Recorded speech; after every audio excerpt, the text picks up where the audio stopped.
Hi, I'm David. Welcome to my channel, My Yard Sale. Happy weekend. Today is Sunday. It's kind of nice weather, I guess. Nice weather being that it's pretty close to freezing where I live, so the heat isn't cranking constantly. I'm kind of happy that soon I'm going to be getting a little bit warmer weather. Today I want to talk about three things specifically. One is my health and some changes and some things that I've had in my health. I want to talk about general health stuff that I've found out, figured out, just basically stumbled on this information. And then the third thing I want to touch on is story time. I want to tell you a little bit about my history, something I feel like was pretty influential in my life that happened in the last week or so.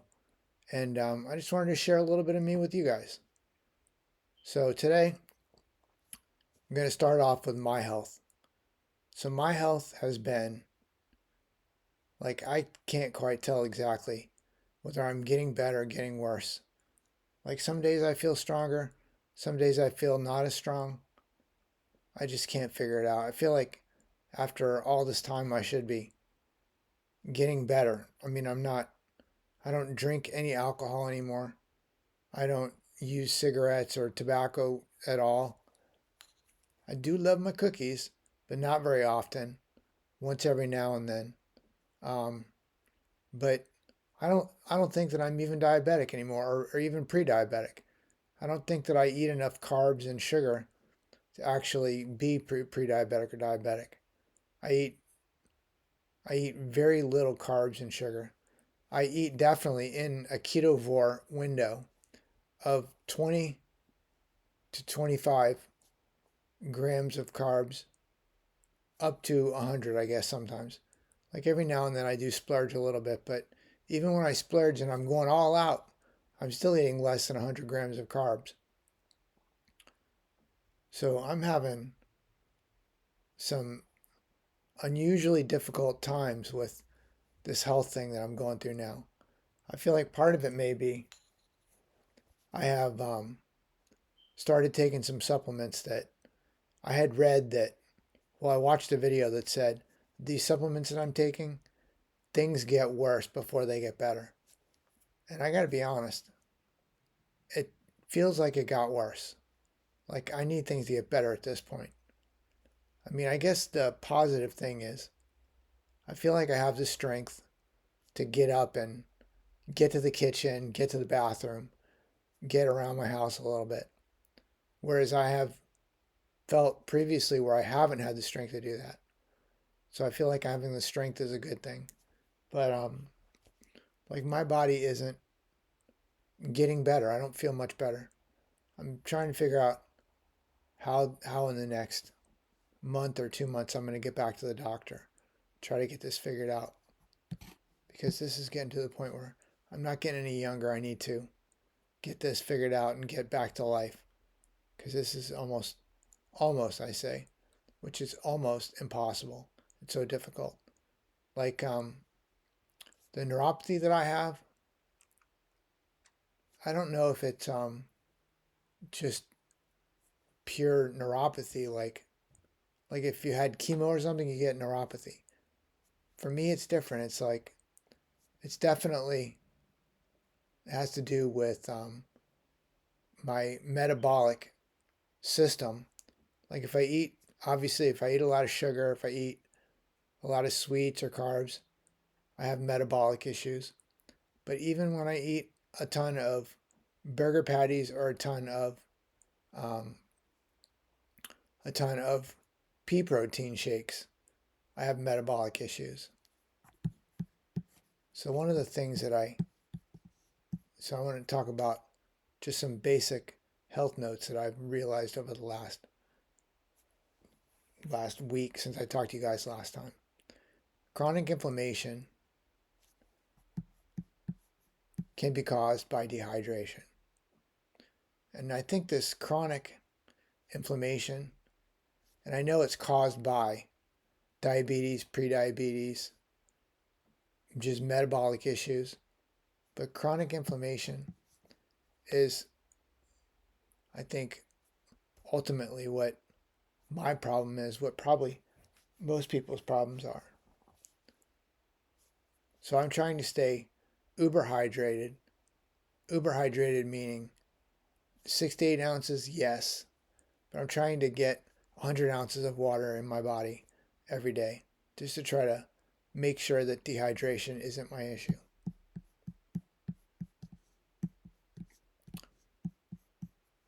So one of the things that I wanted to make sure that I said this week that I feel like I didn't figure it out. I mean, it's obvious, but it's something that makes a little bit of sense. So anybody who's a subscriber, you guys know I bounce back and forth between keto and carnivore.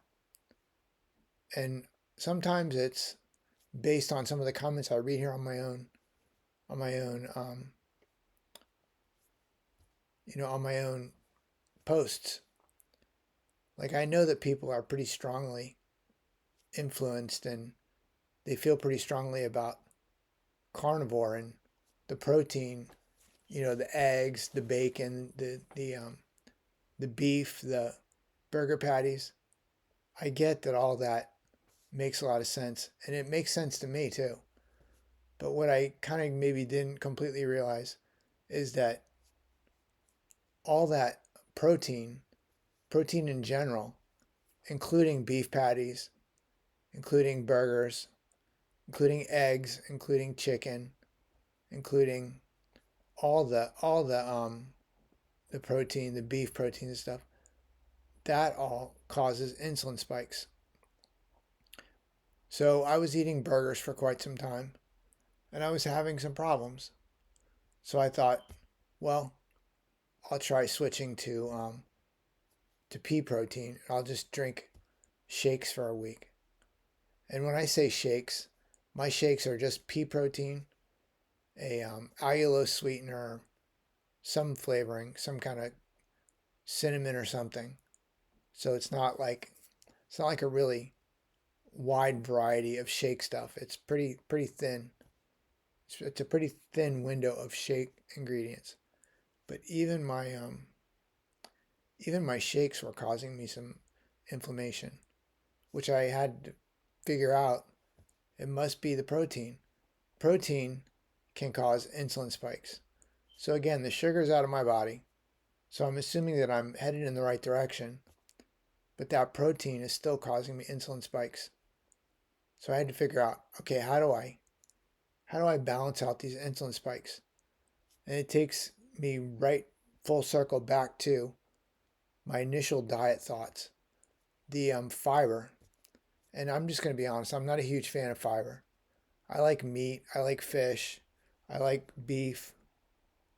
I mean, I like vegetables. I don't hate vegetables, but just fiber in general somehow helps the body not get as big of insulin spikes. So I'm having to add fiber back into my diet. And I add that fiber into my diet, or I'm adding that fiber into my diet with chia seeds, flax seeds, sunflower seeds. I'm still kind of sticking to the pea protein shakes because I'm trying to get away from the fats. Actually, a lot of you folks on here got me kind of concerned about the fats in burger patties and just burgers in general. So I'm trying to stick a little bit more to the protein shakes with less ingredients in the shake, and just trying to get away from those fats. And over the next week or so, I'm going to be getting some turkey and trying some turkey out and see how that goes. Like, I'm not super excited to wake up in the morning and eat a protein shake, a pea protein shake. I could be excited about eating some burgers or eating a turkey sandwich. I'm not really excited about pea protein shakes. But I have to get away from the meat fats, the beef fats. I have to get away from that. I have to still get the amount of protein that I need. And I need to add some fiber into my diet. So I'm doing that with the seeds, and I may end up having to add broccoli or some other stuff like that into my diet just to make sure that I'm getting the fiber. I mean, supposedly the fiber helps reduce insulin spikes. Like I know how to eat, I know how to reduce sugar spikes, eat less cookies and eat less cupcakes. But how do you reduce insulin spikes from protein? I think the only way to do it is fiber. When you eat fiber, it creates a fiber is like kind of a gooey kind of. I don't even know how to explain it. It creates like a net inside your body that keeps your body from absorbing just things in general too fast. So if I eat 3 burger patties with a bunch of fiber, it'll keep my body from spiking eating all those burger patties. And if those burger patties spike my insulin, the fiber will help keep my body from spiking insulin. So I'm kind of trying to work through that. If you guys have any comments or thoughts on that, do me a favor, leave it below because I'm interested to hear. I know that there was a lot of folks on here that were very strongly feeling about eating just beef and eggs and I think bacon and some other stuff. And again, I totally agree with that. I'm down with that. But for me, I think I need the fiber to just keep the insulin from spiking from the protein, the beef protein, the meat proteins. Again, I'm not a healthcare specialist or a doctor, obviously, or I would know what I'm talking about. I have no idea what I'm talking about here. So I've been eating these protein shakes, and I buy a big bag of pea protein, which I'm pretty happy with. Now, of course, they bury the scooper. They bury the scooper in the bag somewhere, and they suggest, okay, 2 scoops per shake for, I don't know, 28 grams of protein. So of course the scooper is buried. Now I do have scoopers, so I use my scooper that I use for other stuff. I put 2 scoops into my shake, and it made me feel good. It was a good amount of protein.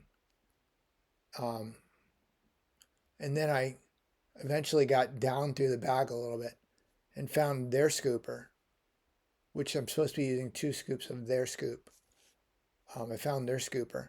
Come to find out, their scooper is about half the size of my scooper. So I was probably eating twice the amount of protein that I thought I was eating. And I feel like that could have been spiking my insulin, I suppose. I don't know.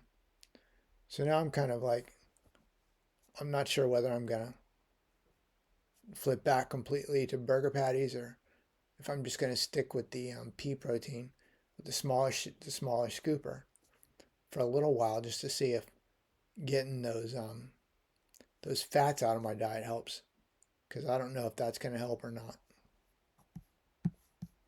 So yeah, I ended up eating a pretty good amount of protein over the last week.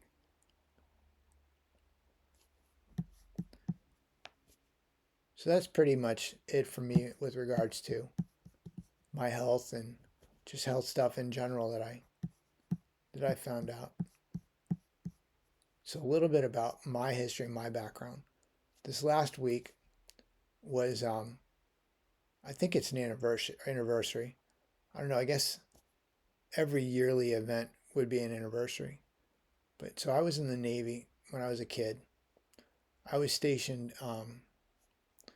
in a airborne mine countermeasures squadron down in Norfolk. I was stationed on the Tripoli, and I was deployed to the Persian Gulf during Desert Storm, Desert Shield. And while out doing mine countermeasures exercises, the ship that I was on, the Tripoli, we hit a mine, a 500-pound mine, blew the whole front of the ship, 3 feet out of the water at like 6 o'clock in the morning, 5 o'clock in the morning. And of course, the whole ship is, for the most part, asleep, except for the people that were on watch. I was sleeping. I was in a bunk. But a 500-pound mine blowing up in a ship that you're in, on a ship that you're in, is like being in a car accident where 3 cars hit your car at the same time. That's what it was like. It was pretty terrifying. And I'm bringing this up because I have all these friends on Facebook that they try so hard to make it seem like they were so happy that they're finally done with the nightmares and, just all this drama. And I'd hate it because I was there. I saw it happen. And I got to be honest, in the military, we're so well practiced, anything could have happened and we would have been prepared. And I don't totally understand these people that are pulling so hard for the drama on Facebook. It's very frustrating. So anyways, I just wanted to share with you guys that that was the 34th, I think, anniversary of that happening. If anybody has any questions what it's like hitting a 500-pound mine in a warship, post it below. I'd be more than happy to answer any questions. Anyways, the end of that is we hit the mine. We had a hole in the ship big enough you could drive a semi through. Nobody died. I don't even think anybody went to the I don't think anybody even went to see nobody went to the hospital. Everybody was so well practiced and so ready for action. I mean, we were ready for war. Everybody was so ready for it that we went right to work. We got things taken care of, and we got right back to our daily schedule. To the point where a couple days later, we actually we got off to Tripoli because it had a hole in it big enough to drive a semi through.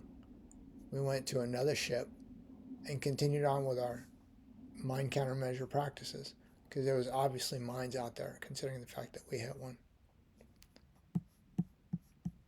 Anyways, that's a note that happened 34 years ago last week or this week that I wanted to share with you guys. One of the things that I bought recently that I'm actually really enjoying. I'm looking for it. I can't see where I put it. I bought stainless steel sporks. I don't know if you guys use sporks. I mean, I've used sporks. I've used the plastic ones at going to local events and eating egg salad or eating coleslaw. Those old plastic ones, I don't even know what the name of those were, but they were sporks. So I have used those before, and I have recently got to thinking a spork would make a lot of sense for me. If I have a little soupy stuff, I like to be able to scoop it a little bit. But if I want to poke like a piece of meat or poke a noodle or something, I want to have a fork on it. So I bought a spork. And one of the reasons why I was using spoons so much is because my fingers don't work so great. And to be able to use the side of a spoon to cut some meat or something apart made a lot of sense. So I bought these new stainless steel sporks. And I'm pretty happy with these. The only thing that I could make them a little bit better is if they had a little bit of a finer edge on one side of the spoon, like a little bit more of a cutter, not necessarily a knife where I'm going to cut my mouth or cut my face, but if there was a little bit of an edge that I could cut burger patties apart, that'd be a good idea. So if you guys are looking for a multi-use kitchen thing, take a look at sporks. They make them stainless steel. They're easy to wash. They're cheap. I think I bought 4 of them for like $5. So like $1 each. And it's actually very useful. Anyways, I hope this is an interesting post. If you have any questions about anything that I talked about today, do me a favor. Leave it below. Definitely if you have any thoughts or comments on the health stuff, leave that below because I'm always looking at all all of the folks, all my subscribers' comments. And quite frankly, I've learned almost as much from the subscribers on this channel as I have from watching YouTube. Like right now, there's a lot of, well, not even just right now, but on YouTube in general, like carnivore, ketovore, and the fight between those two is it's real, and it's hard to figure out which thing to do. I got to say that for me, if I was trying to lose weight, I'd be eating carnivore. But I'm not trying to lose weight. I'm trying to get my health back in check, and ketovore is best for me. Like I feel not better. Well, I feel better in my head if I eat 4 cookies than I do if I eat 2 burger patties. And quite frankly, they both cause me almost the same problem, because I think the protein in the burger patties spikes my insulin. The carbs and garbage in the cookies spikes my sugar, which also spikes my insulin. So it's very, very close there to try to figure out what I need to do. Do I need to, I mean, I know that I need to not eat cookies and cupcakes or muffins. I know that. But I feel like I need to not keep myself from eating some delicious things because of my health, because quite frankly, if I eat just protein, it's kind of causing me the same problems in one way or another. Even though I think over the long term, obviously not eating cookies is going to be better. But I would rather eat, like I said, if I was trying to lose weight, I would eat carnivore, because I can lose 5 to 8 pounds within 5 days by switching to carnivore. And I do that sometimes. I have done that. And then if I want to enjoy life a little bit more, I'll eat keto. I just have to make sure I keep those carbs under, 50 to 100, 200 grams, under whatever metric it is that I'm working with that day or that week. Anyways, I hope this has been an interesting post. I know that it hasn't been too eventful. I am happy that I think I might be getting to the end of winter where I live. I'm looking outside. I can still see tire tracks in the snow in my driveway. I'm hoping that this week I'll get the rest of the snow off my driveway, and hopefully soon we'll be getting on to spring. Hope you have a great weekend. Thanks. Have a good day.